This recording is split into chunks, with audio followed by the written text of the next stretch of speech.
Today we are very fortunate to have two very prominent speakers, colleague of ours, Dr. Adibah and Dr. Dolly. I think their inputs are beneficial to all of us. So first of all, let's welcome Dr. Adibah and Dr. Dolly. Okay, I hope both of you are doing fine and all the best to you afterwards. And then to all those who are joining us and who will be joining us today, on behalf of CAM and on behalf of the faculty, we're so thankful for all of your attendance today. So it means a lot to me. I think without further ado, our first prominent speaker who have won multiple teaching online awards. Yeah. So our dear Dr. Adibah, over to you, Dr. Adibah. Thank you. Okay, bismillahirrahmanirrahim. Assalamualaikum warahmatullahi ta'ala wabarakatuh. And very good afternoon, everyone. Selamat berpuasa, salam Ramadan. Okay, so before starting, I would like to thank Mr. Awang Idris, our very smart and handsome Faculty of Social Sciences and Humanities Elip coordinator for inviting me. And also thank you to CAM for this session, this afternoon sessions. And also thank you to everyone who attend our session today. So I think let's get started. All right, so our okay, this is my topic of our sharing, introduce and familiarize with the new features of Elip. So I have 4 topics over here. Okay, I have an introductions of new Elips, and I have blended criteria, number 2. And the third one, I have a topic about how you can embed your external tools. Okay, and then the number 4, how you can share your large video into Elip. And I don't think we have enough time to share regarding Elip exam system, but we have looked after this. Okay, so for this new semester, okay, so for this new semester, semester 2, 2020-2021, as we know that we use new Elip platform or new phase of Elip platform. So for this session today, I will share all the topics that I mentioned today. I mentioned before. All right, sorry. Okay. Okay. So before that, I want to share our page, Elip first. All right. This is my Elip page. All right. Okay. So before that, okay, before that, maybe some of you want to know why CAM have to come up with new phase of Elip. So what is the problem with the previous Elip or our old Elip? Okay, maybe someone want to share, okay, what happened to our old Elip? All right, so this is our new page of Elip. All right, okay. So it's been, as you know, that we have been online teaching and learning almost a year. Okay, so almost a year. So you realize that our Elip, our old Elip, sometimes it down and sometimes it really slow, because actually the system of all Elip is version 3.2. All right, version 3.2. So it's really old.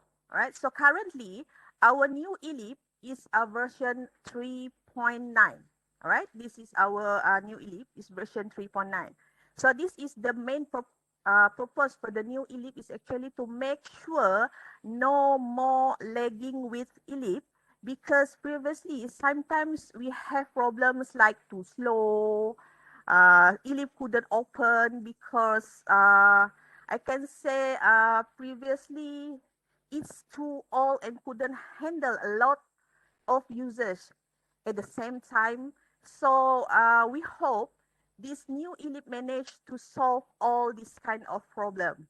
All right. So our new eLEAP also have a new software and new hardware. This new eLEAP more reliable, more faster, and also more friendly. All right. So okay, I want to share my slide again. Okay. All right. So our new eLEAP starts since 8th of March 2020. All right. So version update 3.2 to 3.9, we have new software and new hardware. All right. So more reliable, more faster, user-friendly features. And of course, our materials from all the eLEAP, our materials from the all eLEAP, you can import from the all eLEAP to the new eLEAP. All right. Okay.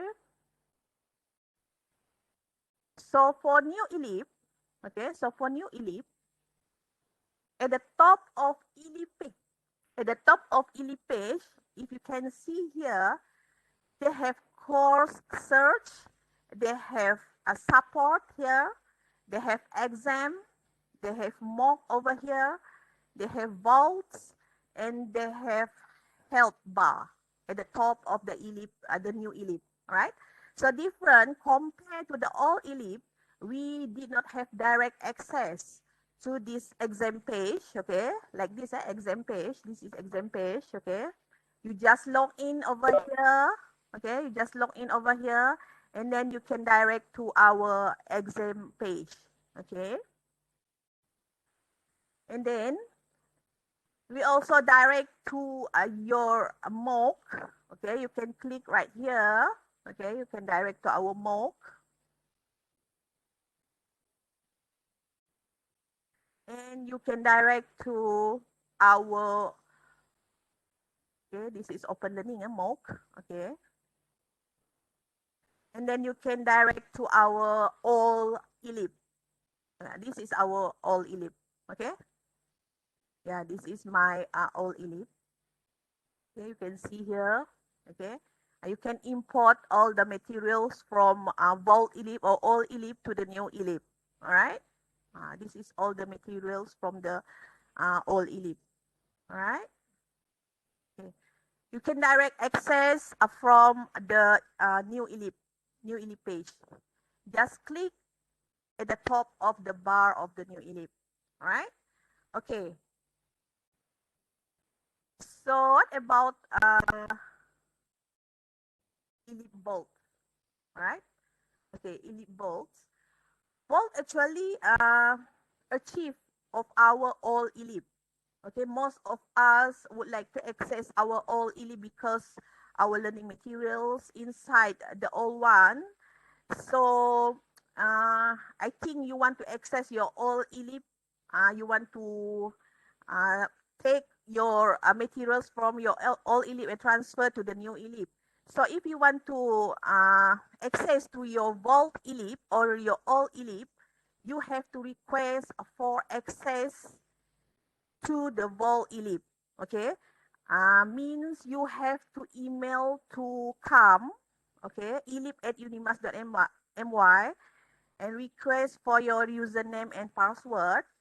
Okay, like this, okay, this is how you can log in through your eLEAP Vault. Okay, so you have to email to the CAM. Okay, you request your access to CAM, and then maybe you can call CAM and ask for access to the eLEAP Vaults. They will give you username and password to access to this all eLEAP. But you make sure you have to log in through admin and guest here. Okay, not through UNIMAS identity. This is only for eLEAP Vaults. Okay, this is only for eLEAP Vault, not for our new eLEAP. All right. So after you got your username and your password, and then you log in through admin and guest, then you can directly go to this vaults Elip. All right, so this is our this is my Elip vault. All right, okay, so back to our new Elip. Okay, this is my new Elip. Okay, so on the left side of new Elip, on the left side right here, masih jelas kan yang saya tunjuk? Ada tak nampak yang saya tunjuk? Everyone clear? Nampak. Clear. Right. Okay. So we back again to our new Elip. All right. On the left side of the new Elip page, we have a dashboard, and we have a Elip home. We have calendar. We have certificates. We have private files, and we have my courses. Okay. I give an example of some functions such as calendar. Okay. I click calendar. Okay. So you can see, all right, what task or any assessment that you need to be, that your student need to be submit to you. Okay, you can choose which month. Okay, like this, all courses. Okay, March 2021. Okay, okay, so okay, this is February. This is April 2021. So all the submission, all the deadline of the submission that your student need, okay, to send appear over your calendar. All right. So you can choose whether to view for all courses or only for one courses. Okay, maybe for two, for me, okay, SSF 2003. Okay, only 1, 2, 3 submission for April.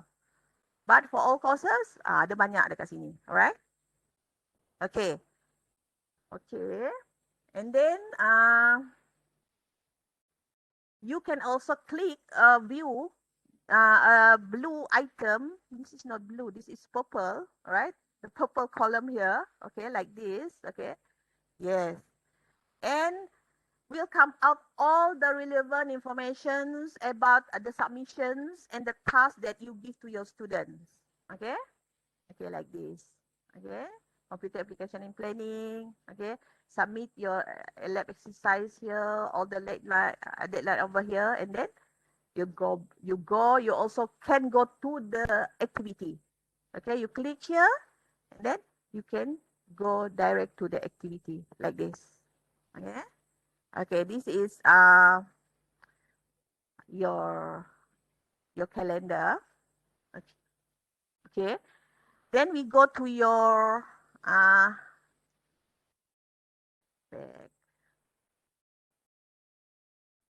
okay. Go to your certificates.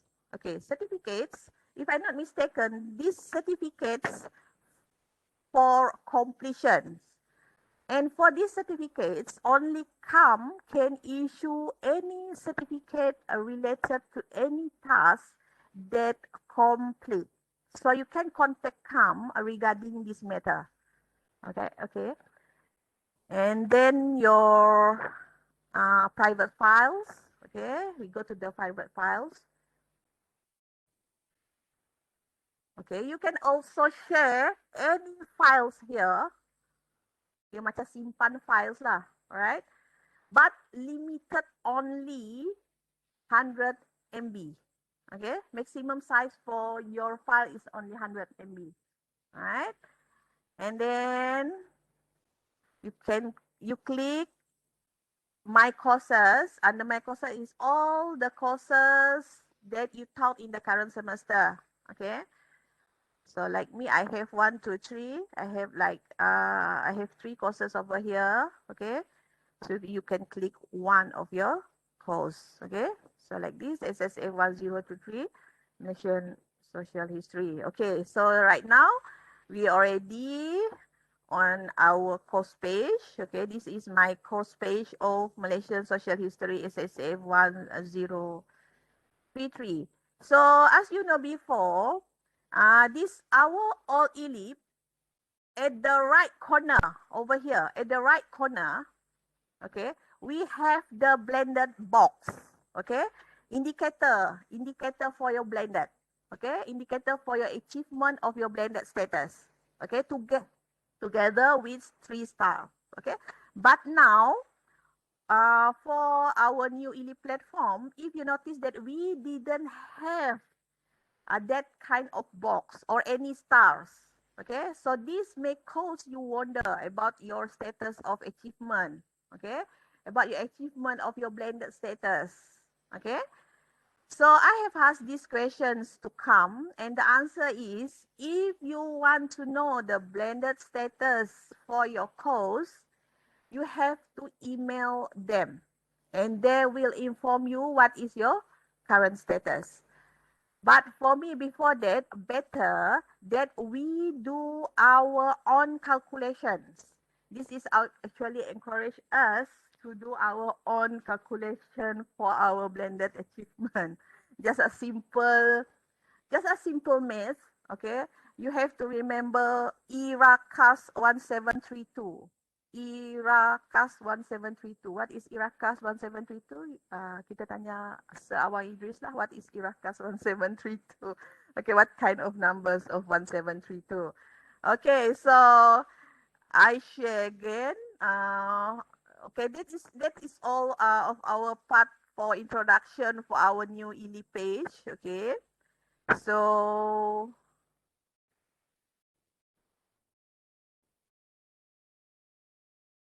then okay, this is second part of our sharing today. My part for our sharing today is about blended criteria. Okay, blended criteria. Okay, you can see here ERA-CAS 1732. What is ERA-CAS 1732? All right. I for info, R for resources. Okay. AC for your activities, and A is for your assessment, and 1 for your course 1732. Okay, 1732 is the number. Okay, the number of the blended criteria. All right, so we jump again to our new eLEAP. Okay, sekejap sana sekejap sini, hope tak jam je lah this page. Alright. Okay, again. Okay. So second part tadi regarding our criteria for blended learning. So the criteria for blended remain the same. Okay, remain the same as all eLEAP. Kita tukar new eLEAP.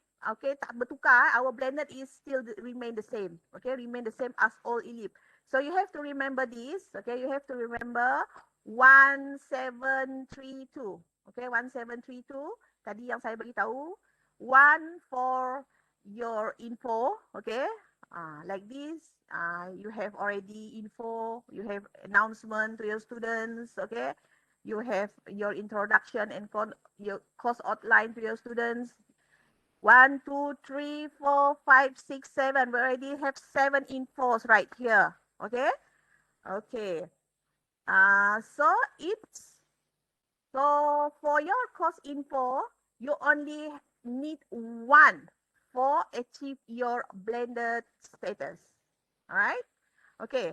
For 7, okay, 7 infos for all your resources of your course. This can be learning content, your lecture note. All right. This is your lecture note. Okay. Can be your web page. Maybe can your reading materials. Okay, this is all the reading materials. Okay, or many more. Okay, maybe you can share your files over here. You can share your folders. You can share your notes. You can share videos, URL. Okay, and minimum to achieve your blended status for resources is 7. Okay, adalah 7. Alright. Okay. 1732. Okay, 3. 3 for activities. Okay, activities. Your activities. Okay. Okay. You can see your activities. Kita tengok satu-satu activities. I have to turn editing on first. Okay. So for activities, Your activities can be forum, okay, like this. Your activities can be forum, your activities can be choice, or database, or any activities from internal tools. Internal tools mean from the ELIP, ELIP itself, or from external tools, okay. And for this, okay, for the activities, okay, for the activities, you must get minimum one response for each activity, okay. Means the minimum will be one participation for each activity. Maksudnya for one activity, you must get response for one of your student minimum, so you can achieve your requirement for blended learning, blended status. Okay, so it is really important lah to have your children, your students to participate on your activity. And then for your assignment, 1732 again, 2 for your assignment. Okay, your assignment can be graded or non-graded. All right. It's up to you what type of assessment. You can use assignment, okay, here, assignment here, okay. Sorry. You can use quiz over here, okay, a type of your assessment or type of your assignment for student to submit the assignment to you. And for this, okay, for assignment, okay, 1732, assignment 2, okay, 2 assignment, and yours have to get a minimum 3 submission for each assignment. So I think it's easy. It's easy to achieve for this a minimum number of submission. Maybe you can involve marks for your assignment, right, to your students. Okay, so at least you get maybe 99% of your student submit to you. Okay. Ini minimum dia just 3 submission saja. If you get 3 submission from your students, then you will get minimum requirement for your blended for assignment. Again, 1732, 1 for your info, 2 for your resources, 177 for your resources, sorry. Okay, 3 for your activities and 2 for your assignment. Okay, so example for your activity tools. Okay, so activity tools in ELIP. We have choice. Okay, over here we have choice. This is under activity. Okay, we have feedback over here, and we have forum. Where is forum? We have journals over here. Okay. Okay, we have mind map over here. We have group self-selection over here, and we have group choice. This is the new one, group choice. Okay. And actually, when you see of our new ELIP, there are a lot of activities here. A lot of new activities. Okay, like crossword. You see crossword, game crossword. You see hangman game. Okay, this one a game. Okay, hangman game. All right, and you see as well the hidden pictures, the new game as well. All right, we have a millionaire game over here. All right, we have snakes and leaders over here. Okay, this is all the new games in the new ELIP. All right, in fact, I have not tried all these new games yet. Anyone can share siapa yang dah cuba all these new games, all right? But if you have an opportunity or time, you can try to explore all these games, all right? But as far as I know, for example, a crossword game, okay? This is a crossword game, okay? You just click, okay? Crossword game. It's not a straightforward process.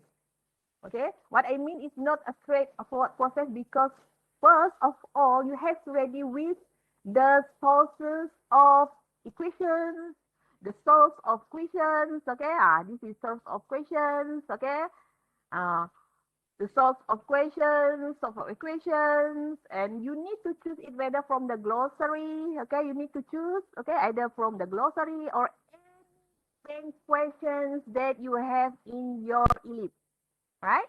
So you need to ready with your question first, okay, before you proceed with any game inside the activity, okay, inside here lah, okay. If you want to try the game crossword, hangman, millionaire, snakes, you have to ready with your question first, okay. So you can choose whether from the glossary or from the out resource, okay, like YouTube, or you can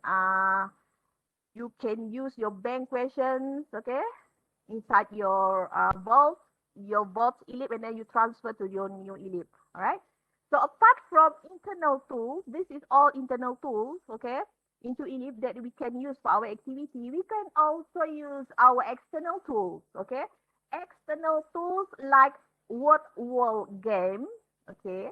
Word world game, okay. I will share with you what is word world game. Word world. Everyone familiar with this word world game? Okay.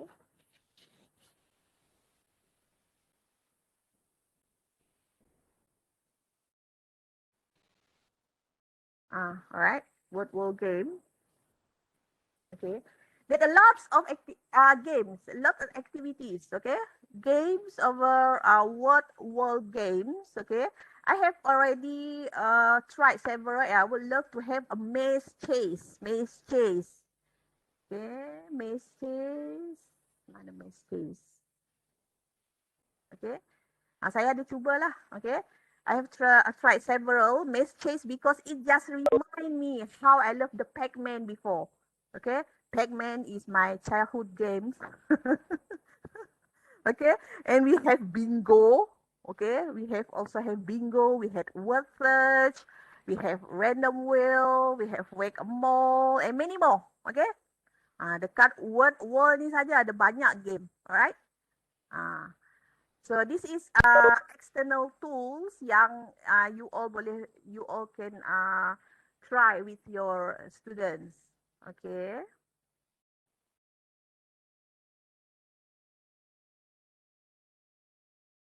Adibah, we are losing your screen share. Oh, sorry. Patutlah saya rasa saya tak share pun. Sorry ya. Thank you, Puan Ain. This is word world. Okay, word world punya games lah. Alright. Yeah, we have many games over here. You can try. Okay. This is random wheels. This is word search. Okay. You can click and you can try, and you have to embed to your ELIP. All right. So right now, if you want to use these external tools, okay, for your activity, you should label your activity with the word activity in your ELIP, okay, in your ELIP, okay, like this. I share again my ELIP page.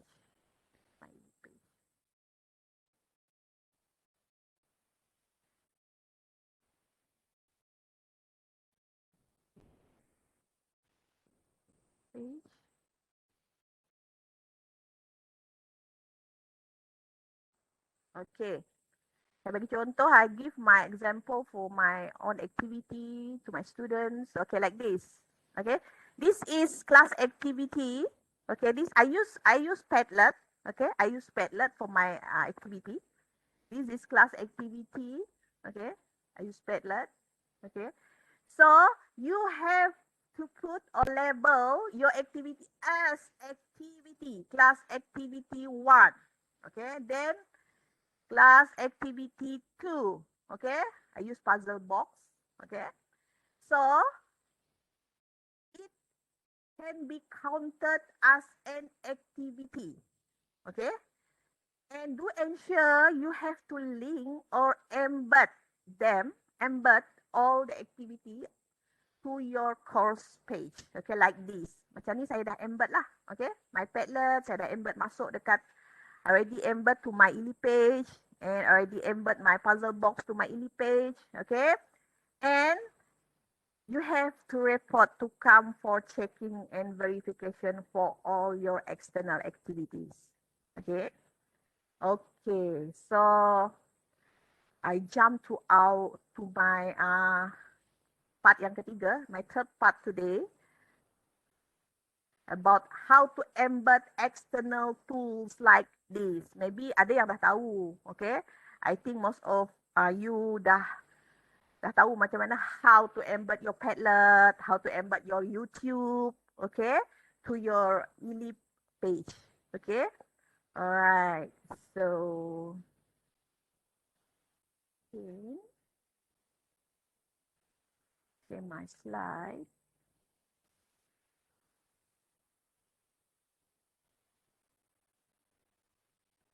Okay, so I want to share how to embed your Padlet and how to embed your YouTube, how to embed your video, okay, on your Elip page, okay, on your Elip page. Okay, first we go to the Padlet first. Okay, we go to the Padlet first. I open my Padlet first. Okay, everyone familiar with Padlet? I think everyone is already familiar with our Padlet page. Okay, okay, this is my Padlet page. Okay, after you done with your Padlet, okay, like this, you done with your Padlet, okay, you done with your Padlet, you give your instruction here to your students, okay, you give questions or instruction to your student, and then after you done, you have to go to share button, share at the top of the right of your Padlet page. Okay, nampak kan Padlet, this Padlet page? Okay, so you just click share over here. Okay, then you click embed in your blog or website. Just click embed. Okay, and then you copy and paste all these code. Copy all this code. Okay, copy all this code. Make sure your setting is full embed, full embed. Okay, full embed. Okay, then you copy again, you copy, and then you copy all these. Oh, bukan copy teh, you copy. Alright. You copy and then you back again to your Elip page. Okay, back again to your Elip page. Okay, back again to your Elip page. I show you how to embed your Elip page. Oh, sorry. Masuk ke sini.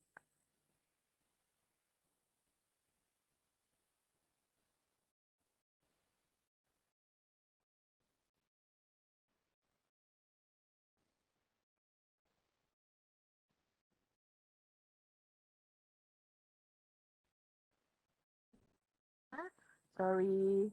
Yep.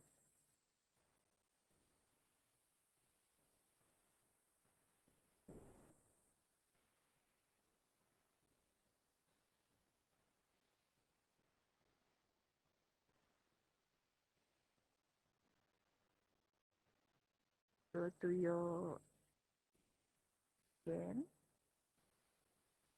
Okay, here your Elip page. Okay, add an activity. Okay, add an activity over here. Tadi add an activity. Okay, then click resources. Okay, click resources. You have to choose label. Choose label. Okay, choose label. Okay, and then you click yang macam apa ni, mulut ke apa benda, HTML. Okay, the label is HTML. Click here HTML, and then at the end of this text, jangan buang teks ini ya. Don't delete this text, okay? At the end of the text, you have to paste. Macam tadi paste, okay? Paste the embed code, okay? That you copy from the Padlet, okay? And after that, you have to save and return to course, okay? Bila save to return to course, inilah jadi dia, alright? So appear on your eLEAP page. So you already embed your Padlet. Okay. So now you could see the response from your student. Okay, directly from your eLEAP page. Okay, and you can scroll it down like this. Okay, who are the person, which students already respond or which student already answer your questions. Okay, directly from your eLEAP. Okay. Okay, next, I want to embed my video from YouTube. Okay, go to my other course, maybe computer application training. This is my other course. Okay. Okay. Again, before you add your activity, okay, you go to your YouTube first. Okay. You go to your YouTube first. Okay, share with you. You go to YouTube first. Here, YouTube. Okay. Okay. Okay. I click. Okay. You find a video that you want to share with your students. Okay. Okay. And then after you find the video that you want to share with your students, you click share over here below the video. Share. Okay. Share. And click embed right here. Click embed right here. Click. Okay. All right. So copy. Okay. Copy. Copy. Okay. Okay. Dah copy Dah copy semua. Alright. Then back again to your eLEAP page. Again to your eLEAP page.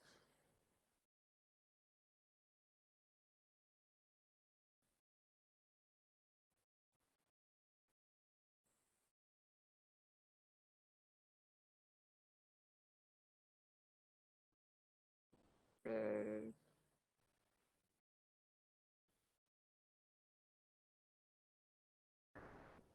eLEAP page. Okay. Okay. eLEAP page. Then you add your activity. Okay. Like me. Topic under topic number 7. Add your activity. Okay.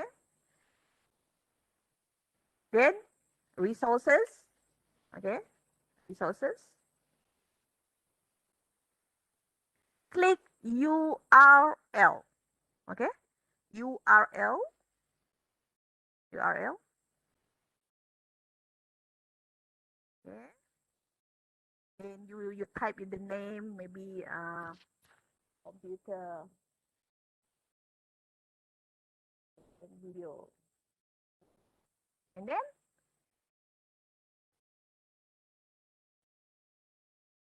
URL.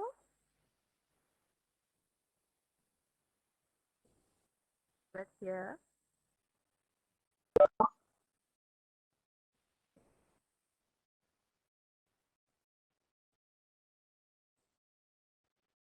Kalau nak letak link pun boleh. Ambil link tadi. Okay.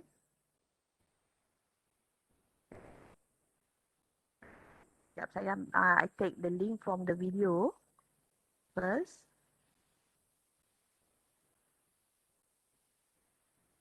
The video. Okay, this is link for the video.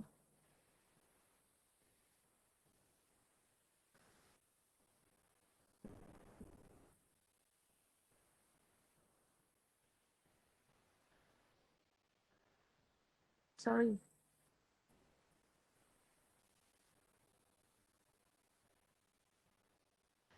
Nampak tak yang saya share? Oh, hilang dah. Tak nampak, tak nampak. Sorry.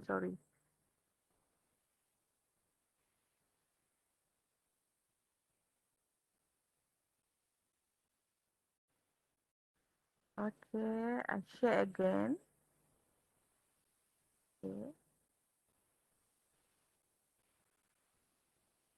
Okay. Then save and display.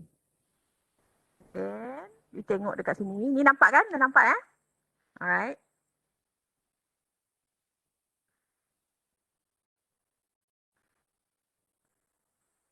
Okay. Computer application. So link dia dekat sini. Appear over here. Okay. So your student just click this link. Okay. To watch the video. Okay. Joy, Yeah, sorry. gambar makanan. Dia punya Okay. tu. Okay. So, Dr. Adibah, yeah. okay, instead of bagi link, it can also show the full video kan? Yes. Kan? You can show the full video like this. Macam mana? Sekejap saya ada tunjuk. This is the full video. Okay. Ini pun boleh juga. You show your full video tapi setting dia lain lah. You cannot use the URL. You kena use label. You have to use label baru dia appear dekat your page lah. Alright. Okay. Kalau you use URL, so dia akan keluar URL lah dekat sini. This is URL. So that's just the link, eh? Yeah, Okay. just the link only. Alright. So if Okay. you choose label to show your video to your students, so dia akan show terus appear dekat sini lah. Sama juga sebenarnya. Tapi this kind of video lagi menarik, so student boleh nampak terus your video appear on your eLEAP page lah. Alright. Okay, so that's all for the third part. I only have 15 minutes more. Right. So the number 4, I have to share. My last part for our sharing today is about how to share your last video into eLEAP. How to share your last video into eLEAP. Okay. So when you add your resources into eLEAP page, okay. My last slide. This is my last slide. Okay. So when you add your resources into eLEAP page, again, as I mentioned earlier, we have limited size. If you want to upload it directly like that, okay, directly like that to your eLEAP page, especially if you want to upload your video with larger size, okay.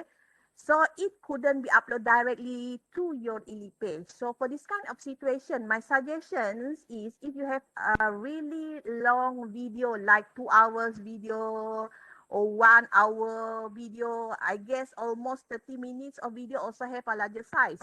So maybe you can upload your video to your OneDrive. Okay, go to your OneDrive first. Okay, I show how to share your video to your eLEAP through your OneDrive.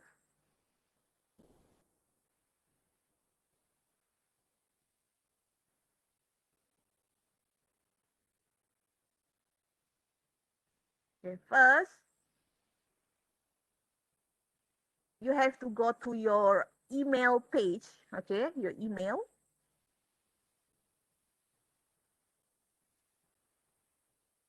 Okay, your email over here at the left side, at the top left of your email, just click. Okay, you can see here.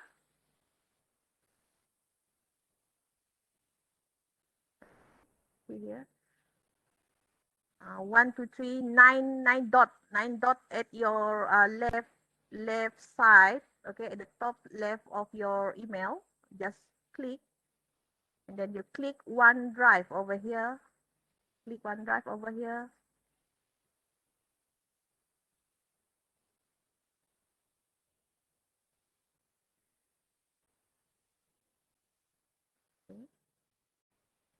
Okay, I choose, this is all my files from Google Drive. Okay, I choose, okay, video. Okay, video.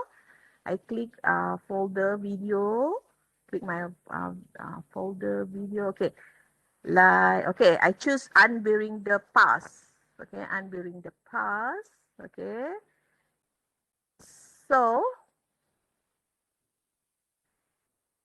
you click unbearing the past, just click three button here,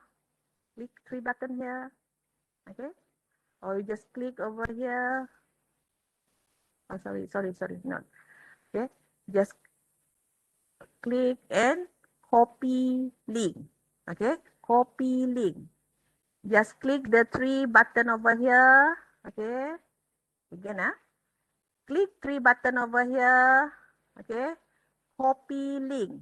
Okay, copy link.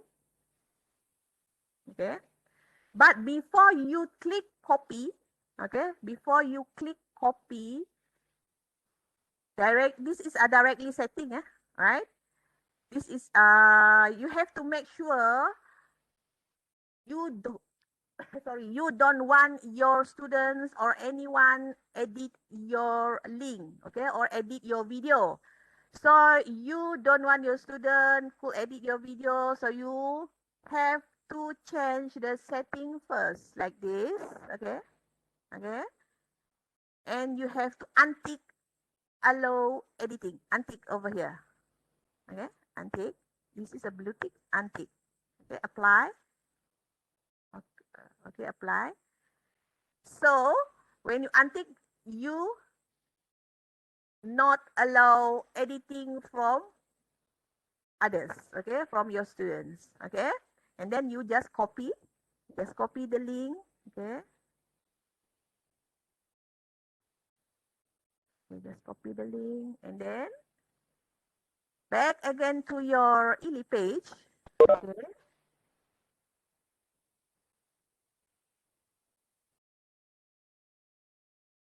Okay, back again to your eLEAP page and you add your activity here. You click resources here. Okay. You can click URL or you can click label. Okay, right here I click URL. Okay, URL because you copy the URL of your video. Okay, and then you paste the video. Give your instruction to your students. Watching, it's up to you. And you save and display. Yeah. So your video dia dah dekat sini, alright? Dia klik dekat sini, watching your video, alright? So back again to your page, okay? Watching.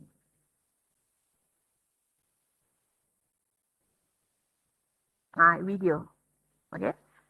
Yang tadilah yang saya dah, I already ambil from your Google, your drive. You just click the video over here. So the video just play directly from your eLEAP, okay?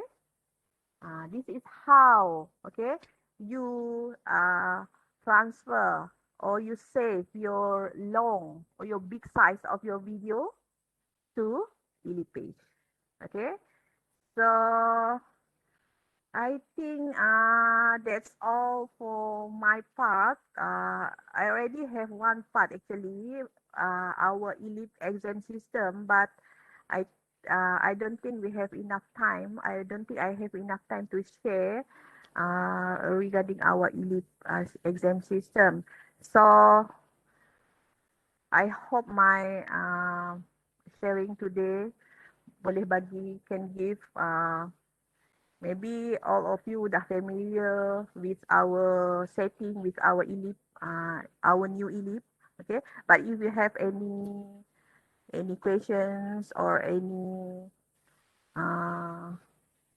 if you want to know how to embed, especially from our external tools to our eLEAP, new eLEAP page, you can ask me anytime. Okay, so that's all for my part.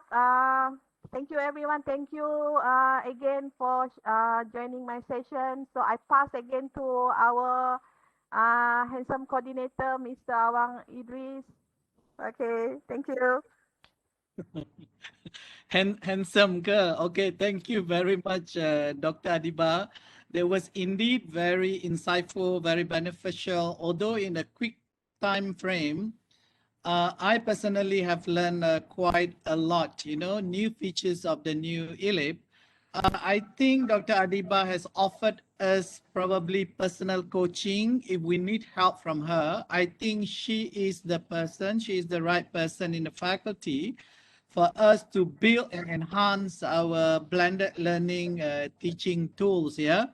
So we can see how skillful she is in maneuvering around the new eLEAP, yeah. So like for me at my golden age is quite a challenge for me to even to find the right and click the right icon, So I think we're very fortunate to have people like Dr. Adibah around us. If not, every time we have to call CAM for emergency help. The line is always busy. Okay, thank you again, Dr. Adibah. It was indeed a very splendid presentation. Welcome. And so I think you all agree with me, yeah? So in a period of about like 50 minutes, she is able to really pilot us around, to see what the new eLEAP features have got to offer us, and then I think without further ado, I think Dr. Dolly is also equally excited to share with us, his side of experience in terms of making full use of the tools that we all have, based on his experience, teaching online. Okay, over to you, Dr. Dolly. Thank you, Mr. Awang. Can you hear me or not? Yes, Yes, yes. yes. Okay, yeah. Loud and clear. Okay, Mr. Awang, actually, I'm also like you, yeah. I'm not an IT type. When I look at Dr. Adibah just now, it's scary for me, which button and which button, yeah. And actually, what I'm going to share today is based on my experience, how I'm using to, if people wondering, why I always join competition, either got a silver or whatever medals, yeah. Actually, it's not based on the tools, yeah. This is based on my experience, yeah. That why what I would like to share this afternoon is it is about approaches and strategies, yeah. But first of all, I would like to thanks to Mr. Awang and Kam, yeah, to invite me and all the participants who are joining us in online this afternoon, yeah. So see, my title is Approaches and Strategies for Effective Integration of Teaching and Learning, yeah. So let's look through, yeah. When we look at what is my introduction here, teaching and learning, yeah. When we look at before, okay, there is a blackboard. I did had an experience before when I'm in primary 1, yeah. I'm not using, because I'm studying in Kampong, yeah. I'm not using a paper. A teacher will give a small kind of what do you call it, blackboard, yeah. We use a chalk and write every day, so it just totally depends on that. After that, we erase mathematics again. So, and then we can see that this is if you can look at the picture here, one-to-one, yeah, still face-to-face, and then moving to computer. Even in my undergrad, I'm still using typewriter, yeah. And the first time, Dr. Dolly, I think your slide is supposed to be moving, right? But it's not moving on our side. No, not yet. No, not yet. It's just an introduction. Is it? Are you there? Yes, Can you yes, see yes. that? All right. Okay. And then you can see that, yeah, even computer also, there is still a teacher there. But during the pandemic, if you can see that these two photo, yeah, pictures here, student facing computer alone, and here is through the screen. And just wonder how about our future. Yeah, then this is the question that I just asking myself, and even scary for me when I'm looking at my kids. Yeah, how well we are to prepare young adults to meet the challenges of the future. Okay, so when we look at teachers and lecturers, yeah, now, yeah, before and now, yeah, in particular during this COVID-19, yeah, even until today, yeah, we back again to home. It require and demand us in many ways. Yeah, if you can see it here, the evolution of education, yeah, start to blackboard, green board, whatever you name it, yeah. So to the computer.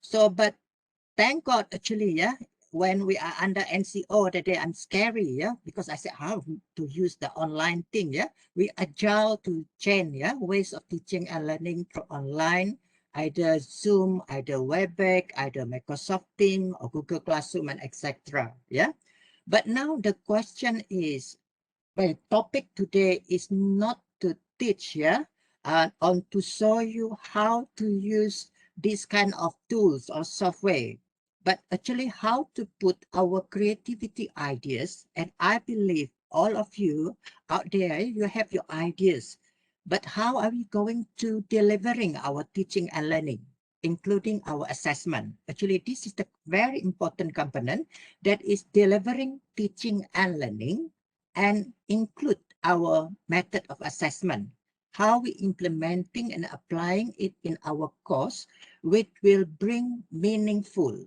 Because as far as I'm concerned, when I join all the competition, what they're really looking at is how our delivering, that is teaching and learning, how our assessment bring meaningful for the learners. So in relevant in our own context of courses that you teach, yeah.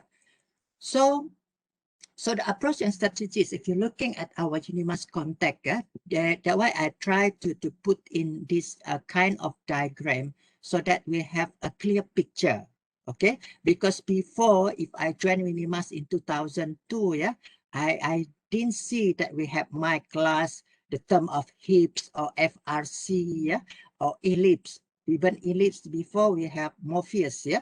So now what I see is, based on my experience, I integrate all these components, okay? My class, that is your course plan later, I will show it to you, yeah? And the component of HIP, okay? And the combination of the platform that we use, that is Elip, like what Dr. Adibah so as to us just now, yeah? I get used with the all Elips, but now when change the new one, I try to, you know, click here and there. It is a learning for me also, yeah. So this is the component, yeah. And I believe that everyone, all of us, yeah, familiar with this, my class, yeah, HIPS, FRC. Then the last at the bottom here, if you can see the evidence, because normally, yeah, when you remember last semester, yeah, UPIC teams, yeah, looking for the evidence, yeah, how you conduct your, for example, assessment, everything. That's why I put that at the end there, the evidence, yeah, because normally when I join the competition, they're always looking at what are the proof or evidences that show that the way of your delivering your teaching and learning, or the way that you're conducting your assessment is bringing meaningful and effective learning for the learners, yeah. So I move the next slide, yeah, my class here. If you can see inside my class itself, yeah, I will show it later. Okay, so if you can see here, we have two items in my class here. That is a course outline and course plan. The course outline for me is the big framework, yeah. We cannot change it unless there is for CQI or curriculum review, yeah. Either we try to change the way that learning outcome. But the course plan, we always do it every semester, yeah. That one I said is how we designing, delivering teaching and learning activities and assessment method and teaching and learning with align with course learning outcome. Okay, let me move on. I click this link, yeah. Hopefully you can see it, my class. Okay, can you see my class? Yes, yes, we can. Can, yeah? Can. Yeah. Okay, on the top here, if you can see, there is a program, there is course outline. Course outline I mentioned just now, that one we cannot disturb, yeah, unless we have a curriculum review, yeah, and then we have course plan. So I click course plan now. This is based on my on course lah, yeah. I want to show. Okay, so what you can see is this is instruction. This course is taught by me and Dr. Tashini. Okay, then you go to constructive alignment mapping. Yeah, I believe that you all know this. You have the CLO, you have the course assessment, that is either continuous assessment or final assessment. Yeah, so then please indicate, yeah, that is the CLO, which is aligned to your assignment. For example, here for this semester, I have 5 tasks actually, yeah, given to give to the student based on continuous assessment and final assessment.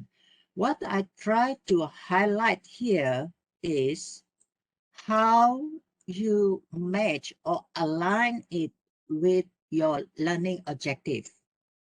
Yeah, for example, for first task, yeah, that is Isulam project task 1, I align it with CLO1 and CLO2. And I believe that everyone, all of us get used already all with this, yeah, component, how we want to measure, yeah, the course learning outcome for the particular semester, for example, yeah, with our own method of assessment. That's why I said to you earlier just now, it's very important for us how we use assessment. Even some of the competition that I join in, yeah, they're just looking at the second part only. For example, if let's say I'm looking for the video reflection, how this video reflection is very useful as part of assessment to the student. That is bringing to the meaningful learning for the student. Then this column also, if you can see on the top there, there is a learning unit. Okay, are you there? You have learning unit now? Can you see the learning unit? Yes, Can, yes, yeah? we can, yeah. Yes, Okay. yes. In this learning unit, if you can see, we have 14 LU, yeah, learning unit. This is, I believe that all of us standardize with this, yeah. We have 14 learning unit, okay. And in this particular learning unit, for example, yeah, learning unit 1, for example, I have seminar 1, yeah, that is introduction to the course. And I believe that everyone, all of us might be introduction of the course, whatever, supposed to be in week 1. And we have our course CLO, yeah, that is learning outcome, what we want. And if you see the teaching learning activities, okay, we have lecture, we have discussion, yeah, we have demonstration, we have seminar, we have group work, and so on. And I noticed that for this semester, they added again pedagogy, for example, yeah, work-based learning, yeah, and then situated learning, anchored learning. I myself also don't know what is that, yeah, practical and immersive experiential learning, and so on. And if you can see the assignment, yes, assessment component that I highlighted that I did for this semester is appear it here. And because of the learning unit 1, I don't have assessment yet, so I didn't tick this column, yeah. And if you see the alternative assessment, we have authentic assessment, we have integrated assessment, we have contemporary assessment, profiling, and so on. And if we're talking about UPIC, yeah, that is when representative of each program, yeah, looking for your certain courses that been listed under this alternative assessment, they're looking for the evidence, yeah. So I'm not going through all these things, okay, because it's the same thing. And I believe that you know which component, that which CLO that you think is suitable, and the way that teaching learning activities that you're going to deliver, and also the assessment component, and which is the alternative assessment. For example, here, learning unit 2, e-Sulam project task 1, I take contemporary assessment. Okay. So I move this and then I go back to my slide early just now. Yeah. Can you see my slide earlier just now again? Yes, yes, ada. Can, yeah. Okay, so I move to the course plan. Okay, if you can see here, as I mentioned earlier just now, we have the constructive alignment mapping, yeah? Either your continuous assessment or your final assessment, and which CLO that you think that, okay, this assignment I do is for this CLO, because somehow the verb that we use, the CLO, need to representing the way that we assess student, yeah? So we have learning unit just now, okay, that is CLOs, yeah, which CLO, we have teaching and learning activities, we have assessment component, we have alternative assessment, and the new one they introduced is SGD mapping, yeah. Okay, I move on. So now we have the early part component, as I mentioned earlier just now, we have my class, we have that is HIPS and FRC, yeah. What is HIPS, yeah? Higher Impact Educational Practice, and we have FRC, that is Future Ready Curriculum. So when the UPIC team, yeah, as I mentioned again and again, UPIC team, because I'm also the members of UPIC team, yeah, we're always looking at that, which one the course that is listed under Sulam. For example, in each program, we have certain that is been endorsed by the Senate, yeah, with courses that been listed under Sulam. For example, in social work, we have fieldwork practice, yeah, and because of that, yeah, for example, for 2020, we not achieve our HIPS because we're not conducting Sulam because due to pandemic COVID-19. But for this semester, Dr. Tashini and I, we try to do it online. That why, if you can see just now, why I put in my assessment clearly stated Sulam, yeah, is Sulam, to prove to them when the PPPA coming to show to them that that is Sulam been integrated into this course, because that is what they want to highlight it, make sure that that is part of the evidence, yeah, to make sure that there is a Sulam been written there somewhere, okay, in our course plan. And in HIPS also in KPI 1, yeah, for 2021, there is 2 only now, that is interdisciplinary approach to assessment, ID, and the other one is diversity of global learning, yeah. If I'm not mistaken, yeah, for example, Dr. Faizah, yeah, courses that is law, I listed it under ID. Why is under ID? Because they supposed to be 2 components. That means in that particular courses, because the title of the course is social work and law, because it's so already, and even inside the learning unit, yeah, Dr. Faizah courses, yeah, it's stated very clearly that it's about social work, and also there is a component of the element of law. For example, Children Act 2021, yeah, or Akta Orang Kurang Upaya dan sebagainya, to prove that to them that this is the interdisciplinary approach to assessment, because there is 2 disciplines in that course. One is social work and another one is law. I think it's be good also for the other program, if you can see that which courses that in your program there is the 2 elements that integrated, not necessarily the whole thing of the courses, but maybe certain elements, certain learning unit in that particular courses. And same goes to the diversity global learning, for example, Dr. Zamri class, for example, community work, which is involved community outside, yeah, not only in the student itself, but which is involved outside community, or either using it face-to-face when we're not during COVID-19, yeah, and also maybe if now you're using online, how you try to integrate it with other community, for example, yeah. This is under HIPS, yeah. And for KPI 2, that is Future Ready Curriculum, we have element 1. Element 1 also, I don't know what is that, yeah. And I believe that in my program, I don't know the other program, we are not listed any courses under element 1, yeah? And element 2, we have transformative delivery or 21st century, yeah?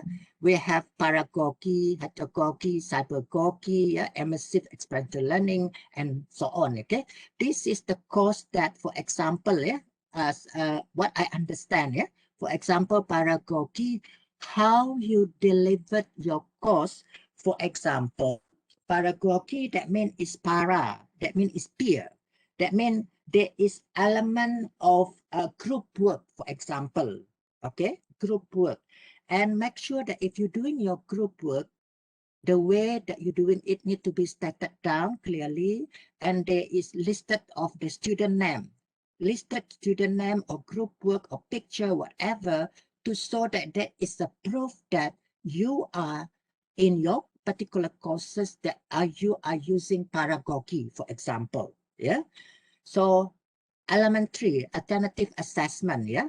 For example, for 2020, the BPPA, yeah, the UPIC team looking at this element, yeah, authentic, performance, integrated, challenge-based, contemporary, real-time, and personalized.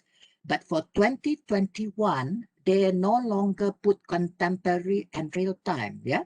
Real-time, for example, yeah, in our social work program, yeah, we have what do you call it? The way that how you assess the student through, what's the name, Dr. Faiza? I forgot. Quiz, yeah, for example. So quiz, make sure that you highlighted in your instruction of your assignment. There is a quiz, 2 quizzes or 3 quizzes or 1 quizzes, yeah, 1 quiz, yeah, you apply how you assess your student. Then your instruction and even the outcome from the quizzes, yeah, it need to be attached together to show that this is that you apply in your courses alternative assessment that is real time, for example. And authentic, if I'm not mistaken, is a case study. And performance is, do you assess students based on their presentation? Yeah, so that is very important. For example, if you online, you need to screenshot, you take the picture of them, how they're doing their presentation. Or might be, it's very clear stated when you organize your assessment at the early part, there is element of a student need to present the assignment and so on, yeah, to show to them that this is the evidence. Okay, we move on, yeah. Okay. Can I ask a question? Yes. Okay, you said that for 2021, contemporary and real-time assessment are no longer being used, is it? You can use it, but for the PPPA, they're looking at, remember when at the end of the semester, we're looking at what are this course, is it listed under contemporary or real time? Okay. But recently, they mentioned to my program, yeah, because I part of UPIC team, yeah, they said contemporary and real time is no longer listed to be assessed by BPPA. But in my class is now is still there, right? Okay, Dr. Dolly, just a sharing. Even for WA12, my program, we were informed that the contemporary choice also no longer allowed. Yes, good. I think it's not to say no longer allowed, but you still can use it, okay, because it's still there. For me, yeah, this is my opinion. Might be for those in particular program, if let's say your course are listed under real time, maybe you just can use some part of your element of your assessment real time. Maybe some part of it you can use performance. If let's say, because we have so many type of assessment that we use in particular courses. You get what I mean? Meaning that we use it, but it's not going to be counted, right? That's it. It is not been as evident for PPPA for assessment for 2021. You get what I mean? Yeah, but Yeah. logically, if they are not going to count it, because now what we are doing Yes. is actually basically trying to fulfill how we are Correct. going to be assessed, kan? So if Yes. it's no Correct. longer like being counted, shouldn't they remove that from the Correct. choices? Correct. Correct. Yeah. So that one mind that day I discussed with our program coordinator, yeah, and even also with a particular lecturer, yeah. For example, Dr. Faiza, I listed before is some of her courses, yeah, listed under real time. But when I found out from BPPA, there is no longer. So I changed it. I said to Dr. Faiza, either you can change to the performance or authentic. But if, let's say, you still want to use it, you still can use it. That is We my can still opinion. change, is it now? Can we still change now? Can, because they are doing it later at the end of the semester. Normally, the UPIC team will evaluate certain courses by the end of semester. Okay. Boleh mencelahkan sikit lah, nak tambah lagi lah tentang yang ini kan, pasal tadi Ain tu concern about itu kan, Yes. contemporary dan real time tu tak ada.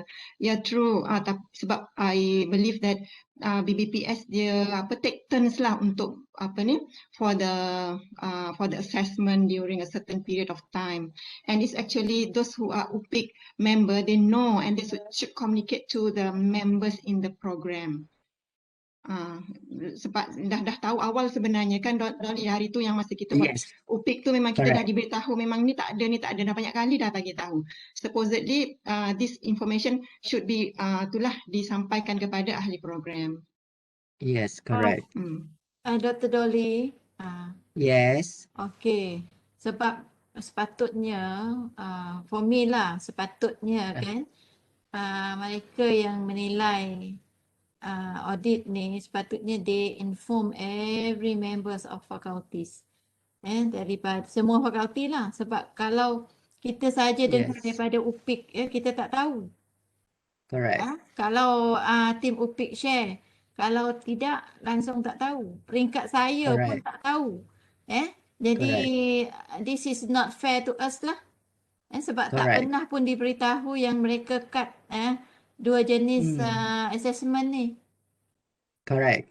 Yeah. So I memang tak setujulah cara mereka buat kerja ni. Kalau tak Correct. beritahu tak boleh lah tarik. Yeah. Even if you can see KPI 1 also for 2021, last time they so many listed, but now only 2, yeah, ID and DGL only. Okay, can I move on? Yeah. Okay, so I move the next slide, yeah, the Elips I mentioned just now, yeah. Okay, Dr. Adibah did mention just now, yeah, Elip, yeah, Elip is a learning enrichment advancement platform. For me, how I use Elips is, though that every semester my course is a blended learning, I just use the basic thing, yeah. Just now we know that from Dr. Adibah there is a figure, want to use 1732, yeah, one information that you need to give it to the Elip, attach to the Elip, and 7 is resources, 3 is activities, and 2 is assessment.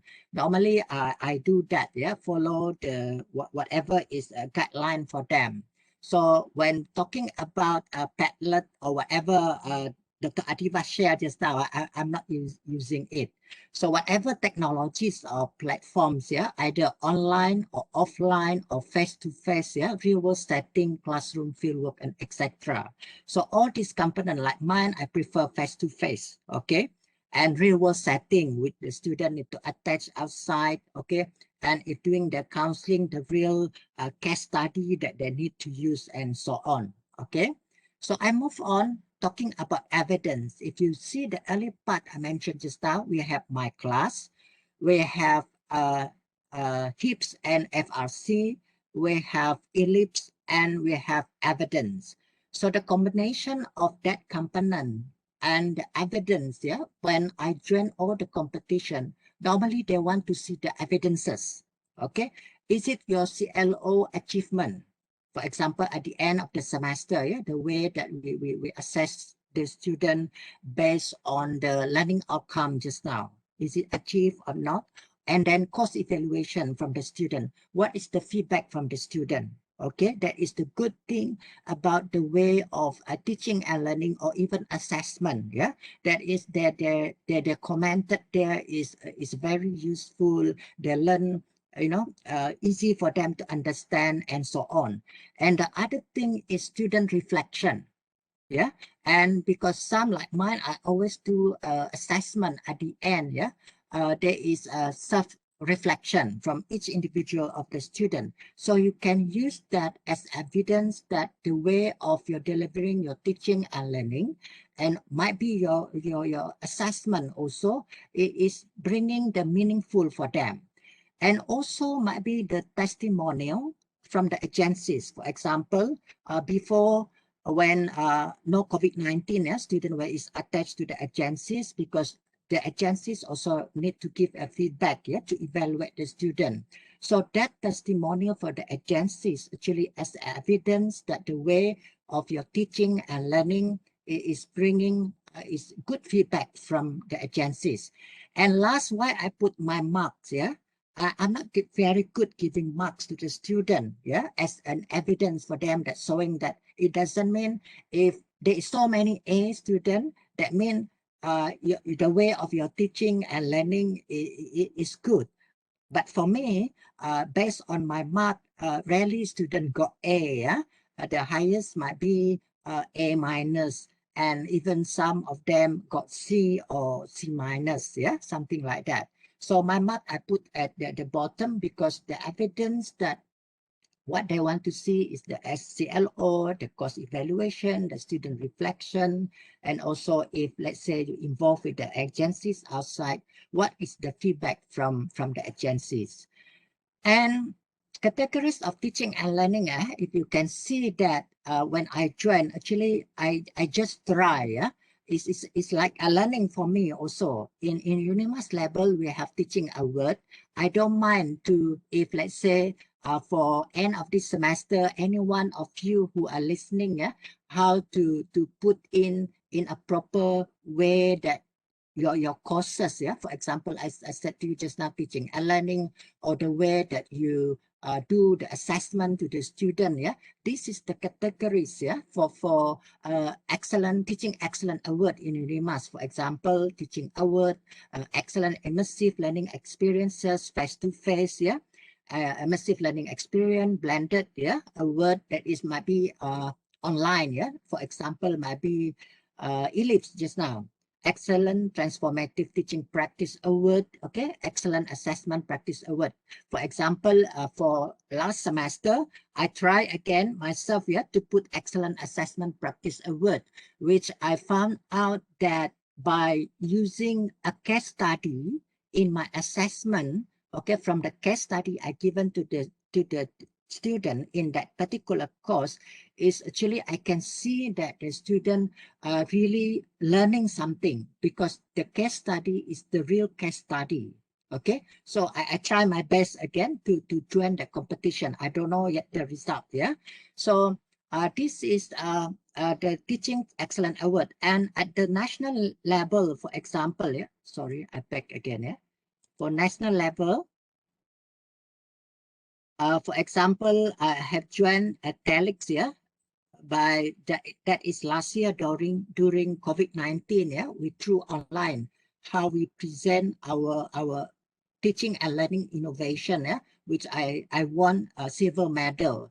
As I mentioned earlier, just now, the combination of what I've been using, I put in place, and I saw to them, prove it to them, because not only IT, I believe that not only IT, those who are what they call the expert in IT can won any whatever teaching excellence. I believe that ours in social science also can do that.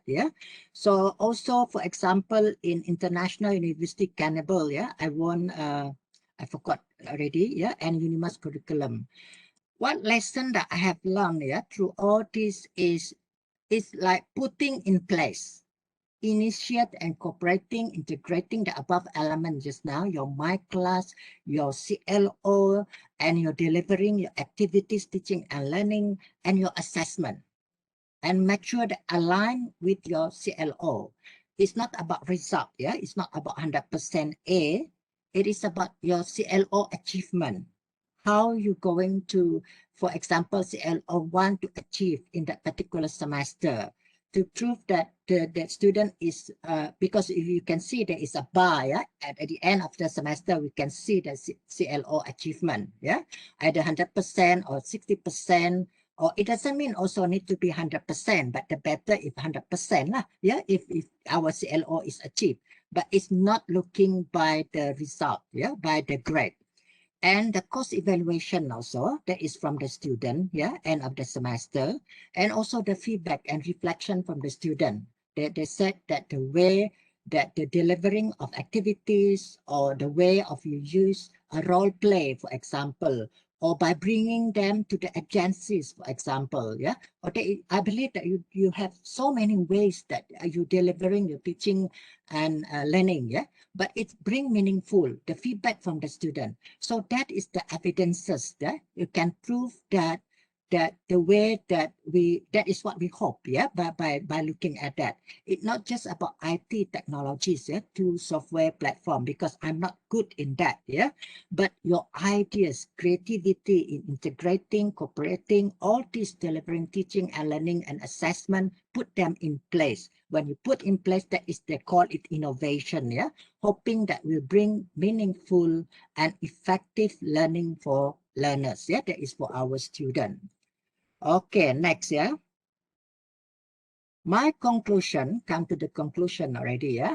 Learning is an active process of discovering and participation, yeah. For example, I need try and error, yeah, try and error. The process of teaching learning is about collaborative interaction as an essential element of any pedagogy. With anticipate the good learning is collaborative, that understanding comes through modeling, participation, and reaction to the behaviors and thoughts of others, yeah. And the role of educators, that all of us, yeah, for me, yeah, are becoming more as a mentor and facilitator in guiding, facilitating, and playing a crucial role. As I always said to the student, I'm not teaching you. I just share what I know about this particular, yeah, in the process of learning. And teacher and lecturer and student, for me, both are learners, yeah. We learn from our student too, yeah. It is not just about technologies. And I believe that you know better and familiar with your own course, but the only thing is how you integrate it in together, yeah. So never stop learning. Learning is a process and journey. With that, thank you so much for listening. Wow, I think that last remark from Dr. Dolly really a very eye-opening remark, yeah. So even in my case, when I approach retirement, I do not know. I keep asking myself, why am I still motivated to improve my teaching, you know, whereby when I look back at the calendar, I'm just a few months away from leaving the profession, you know. So like you say, it is a journey. It is about creativity.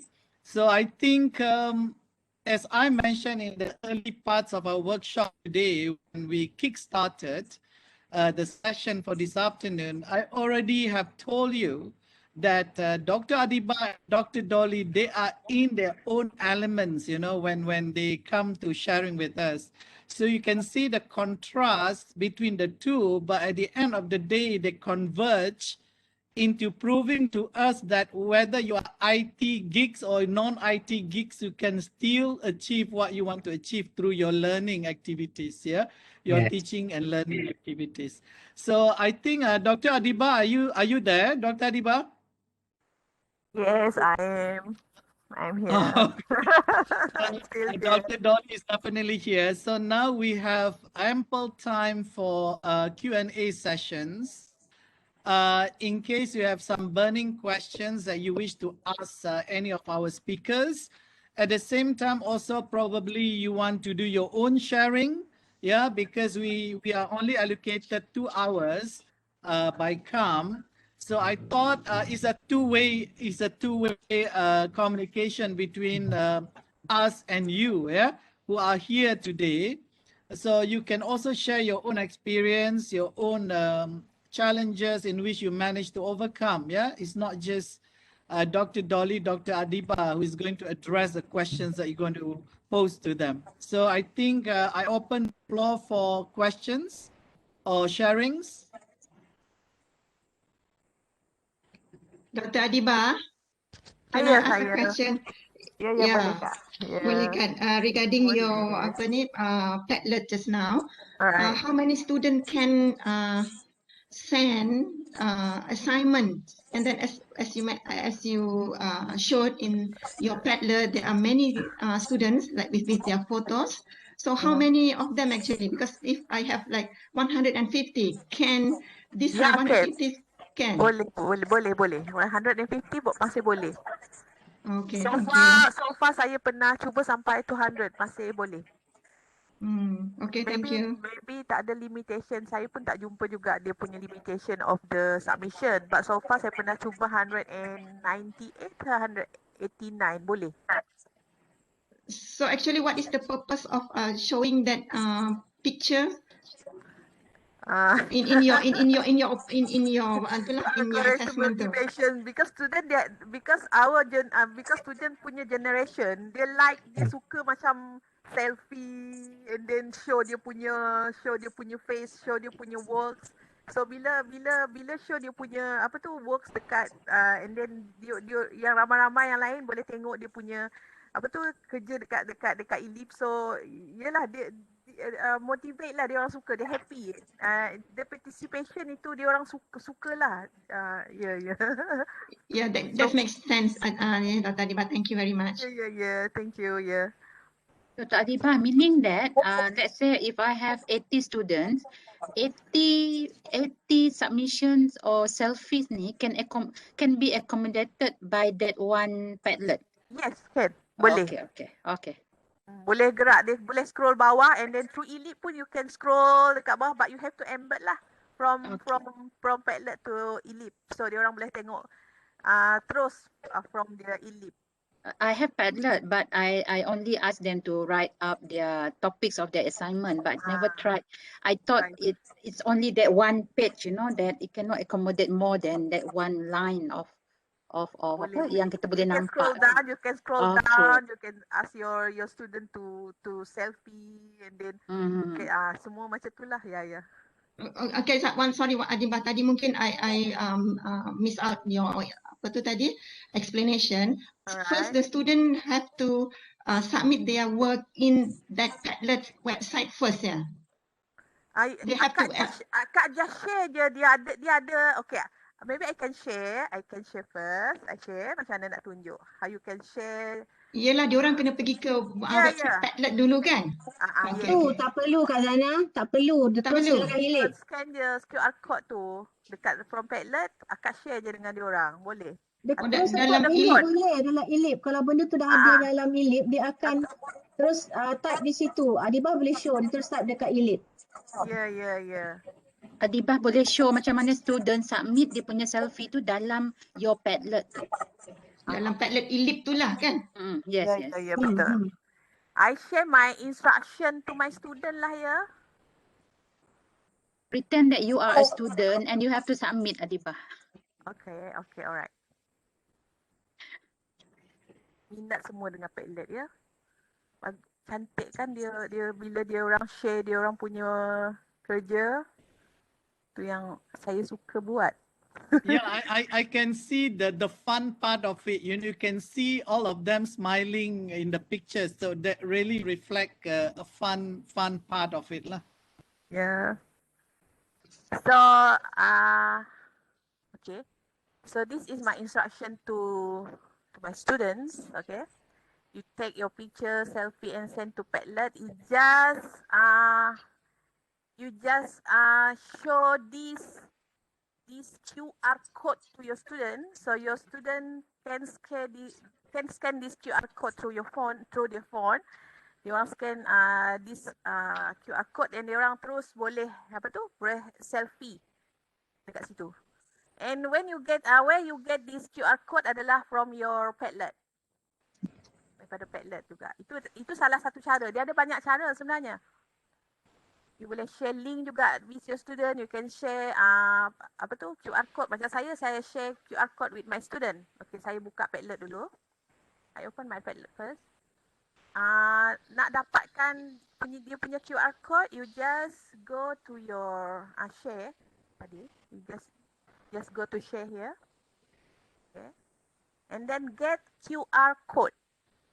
Get QR code from here. Just click get QR code. Boleh nampak kan yang saya share? Is it clear?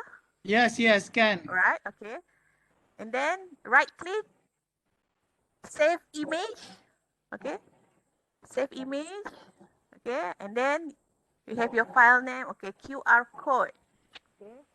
QR code for your course lah. Right. QR code. And then you save your QR code. Okay. After that, you share your QR code with your student. That's all. Very simple one.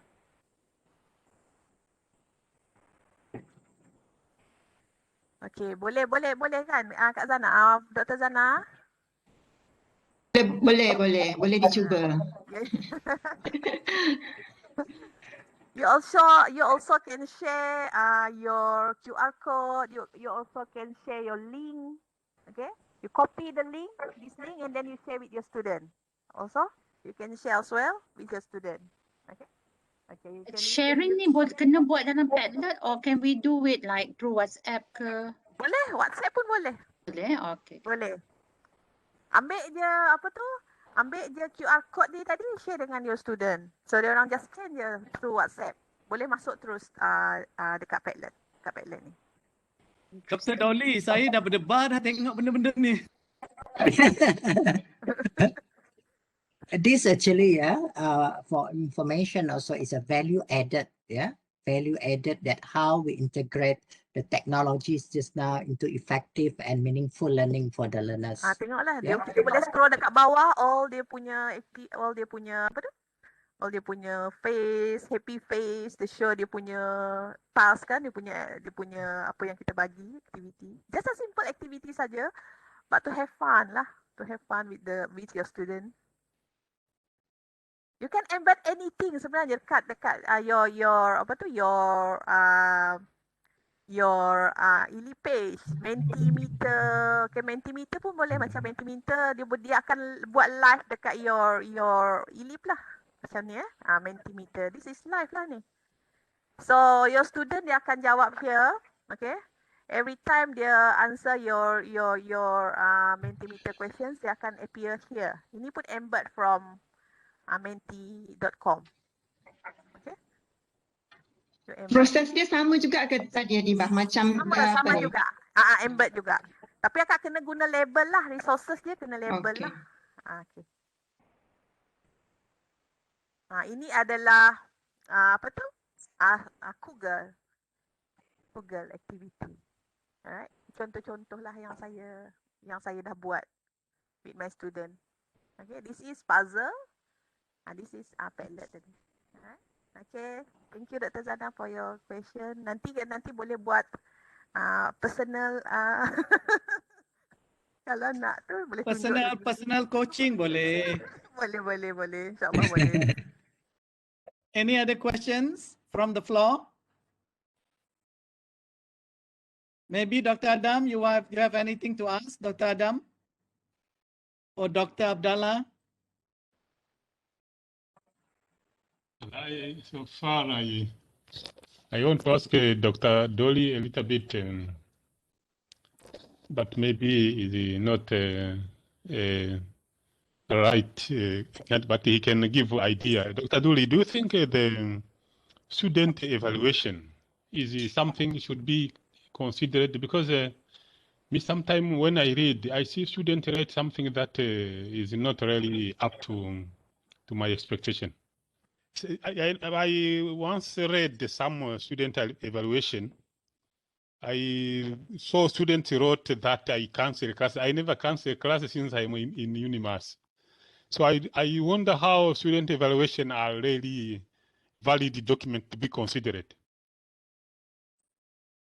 Because for example, in my case that when I give the real case study, for example, or even if let's say last time, they're going out to attach with the agencies once a week, when not during pandemic COVID-19, and their feedback showed that rather than just inside the class, because before this, when we teaching them only in the class, they said that they cannot see the real what happening when we dealing with the client.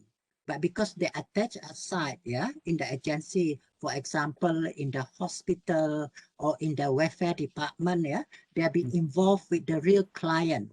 There only they can see that and then they can feel it. That is how that feedback from them that this kind of courses or this kind of approaches need to be applied in many other courses also if possible. So from there, it's so to us that that kind of feedback from the student, that the way of how the course, the particular course, you conducted, that expose them with outside world, that is what I call it reality, the real lab, so it's so that it's a very good feedback, for them, and even for the evaluator, if you let's say you want to join the competition. Okay. Am I answering you? Yes.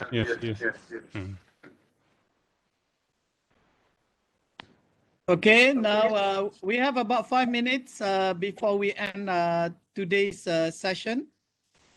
Any more questions or any more opinions or sharing? Can I ask one question, if you don't mind? Can you speak louder, please?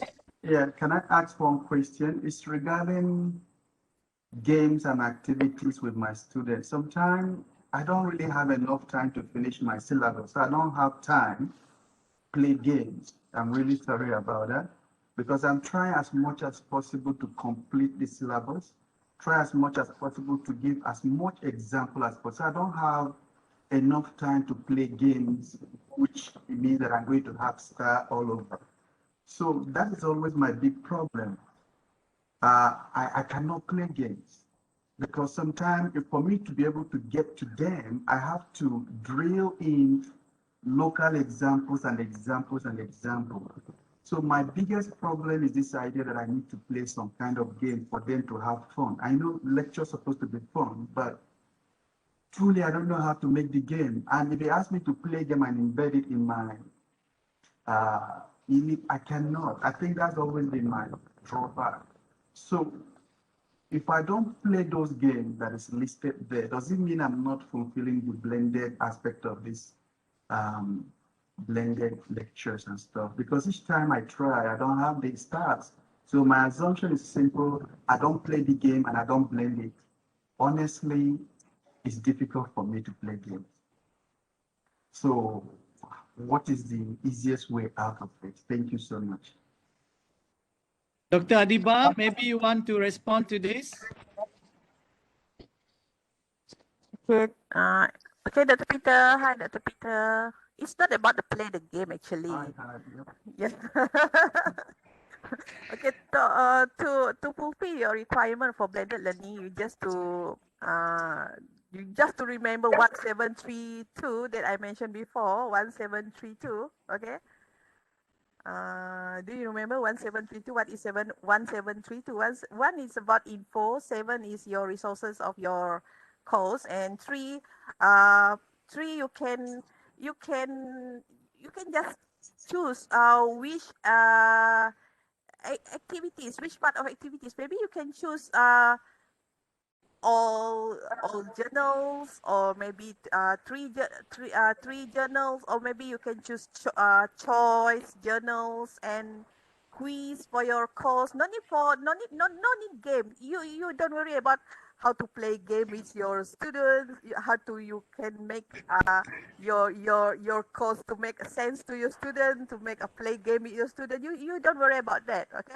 You just to fulfill 1732 to fulfill the requirement for blended learning. That's that's Okay. all. Yeah. But okay, just something on. Sometime I share some small drama, which are usually from YouTube or that sort, but a little bit of drama to drive home sometimes cultural differences. Can I use those videos as part of as a replacement to the games? Yes, of course, yes, of course. You can pack your activity under activity or maybe under assessment or maybe under your assignment. It's up to you where you want to put your video. Maybe under maybe under one of your today activity. What is your based on your it's based on you. Either you want to put under activity or you want to put under assessment. It's up to you. Yeah. Okay, lah. Thank you. Okay. No need to worry about how to play a game with your student. Yeah.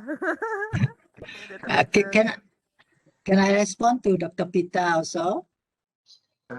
Dolly. Can I? Okay, Dr. Peter, I'm also not using camera in my ELEAP. Even Padlet also no. What I do is like what Dr. Adibah said just now. Remember 1732, yeah? 1 is info, 7 is resources. Resources that mean include your course outline, course plan, your note, your slide, everything. If for me, if 7 or more than that, you are passed already. Activities, 3 activities. That mean for me, for example, I do forum, I do chat, I do reflection, because normally at the end of my lecture, because sometimes we cannot to accommodate, for example, my field work, which is 4 hours straight from 9 to 1. I need to save the data of the student.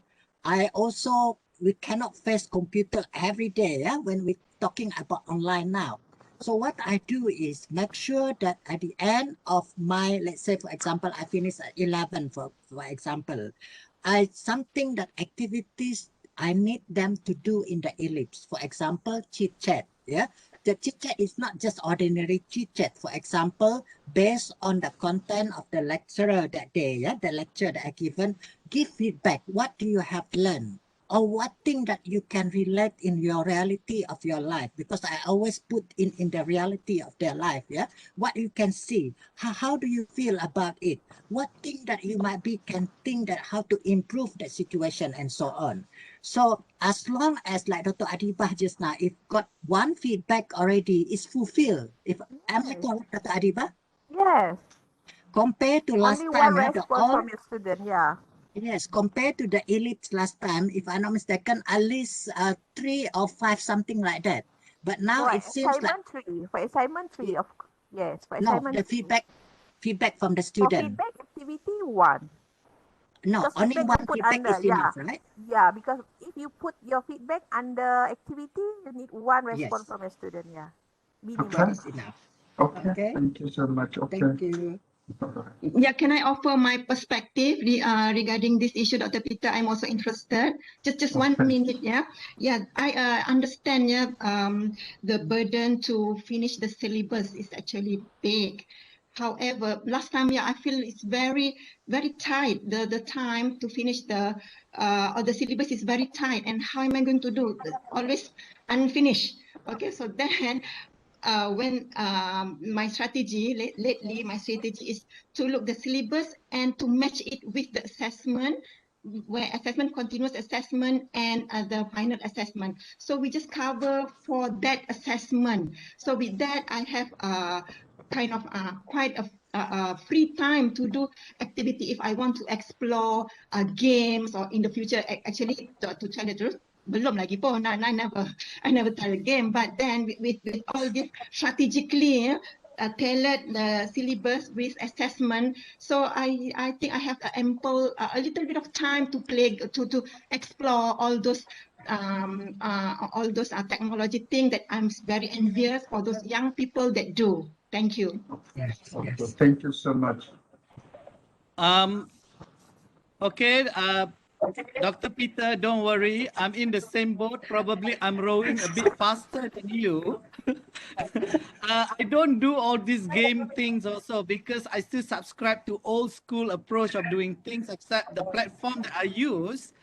Very much I use my creativity. I agree with Dr. Dolly. So my creativity helped me survive the blended learning demands, you know.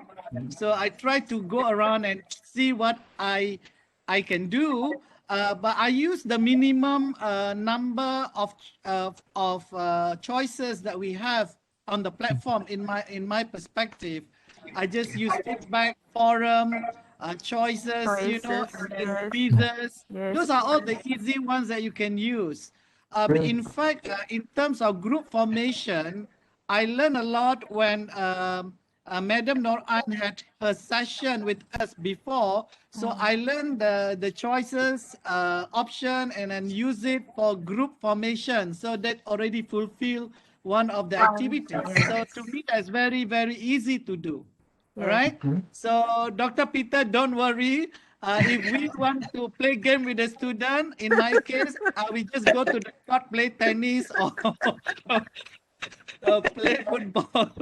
Not on the digital platform for me. It's not really my thing because, like you said, you yourself don't play digital kind of games. I don't. So I understand that. I understand that very, very well because I myself also I don't even play games on my phone. So I'm not in that kind of wavelength with my students, but I can offer them other forms of fun, yeah, that you can still use a simple platform choices that is offered, yeah, to you. Okay, I All think we right. already have 1 minute past our hour. So again, I think I have to conclude our session this afternoon. I myself personally, I'm so grateful to have all of you here, especially the two very energetic, motivational, motivating speakers. Yeah. Again, Dr. Adibah, Dr. Dolly, may God bless both of you and all of us. To all fellow friends who are Muslim, have a blessed fasting and blessed Ramadan. Yeah, and okay, if time permits in the future, we're going to organize a few more sessions. Yeah, sharing sessions. I believe others also have things to share with us. So inshallah, we'll try to find the time and the day and the opportunities. Dua All kali. right. Thank you. Thank you, everyone. Thank you. Thank you. Selamat berpuasa, selamat berbuka. Selamat. Okay. Thank you, Dr. Dolly and Dr. Adibah. Thank you, everyone. Assalamualaikum warahmatullahi wabarakatuh. Assalamualaikum. Waalaikumsalam.